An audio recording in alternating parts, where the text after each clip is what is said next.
বাংলাদেশের শিক্ষা ব্যবস্থায় পরীক্ষায় ৩৩ নম্বর পেলেই পাস বলে ধরা হয় ছাত্রছাত্রীদের।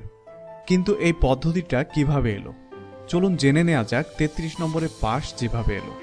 তার আগে আপনি যদি আমাদের চ্যানেলে নতুন হয়ে থাকেন তাহলে অনুগ্রহ করে চ্যানেলটি সাবস্ক্রাইব করুন এবং পাশের বেল আইকনটি চাপুন নিয়মিত নতুন নতুন ভিডিওর আপডেট পেতে। আর ইতোমধ্যে সাবস্ক্রাইব করে থাকলে অসংখ্য ধন্যবাদ। 1858 সালে উপমহাদেশে প্রথমবারের মতো ম্যাট্রিকুলেশন পরীক্ষা চালু করা হয়, কিন্তু পাস নম্বর কত হবে তা নির্ধারণ নিয়ে বোর্ড কর্তৃপক্ষ দ্বিধাদ্বন্দ্বে পড়ে যায় এবং ব্রিটেনে কনসালটেশনের জন্য চিঠি লেখা হয়।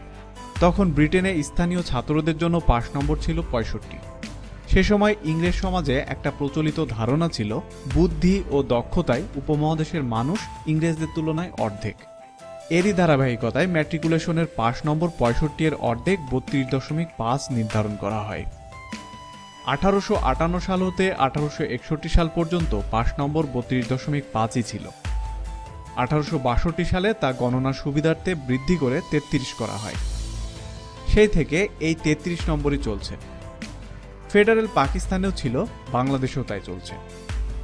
আমাদের পার্শ্ববর্তী দেশ ভারতের আইআইটিতে বিষয়ভেদে পাস নম্বর 41 থেকে শুরু করে 90 পর্যন্ত হয়ে থাকে।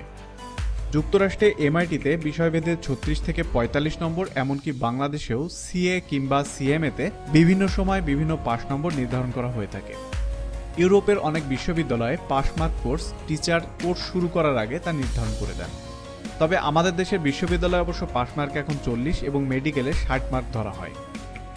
লক্ষণীয় ও আজব ব্যাপার হলো, প্রায় 2 শতাব্দী পরেও আমাদের শিক্ষা ব্যবস্থায় 33 নম্বরে উত্তীর্ণ হওয়ার ধারাবাহিক ইতিহাস বদলায়নি। পৃথিবীর অধিকাংশ উন্নত দেশে পাস নম্বর 40।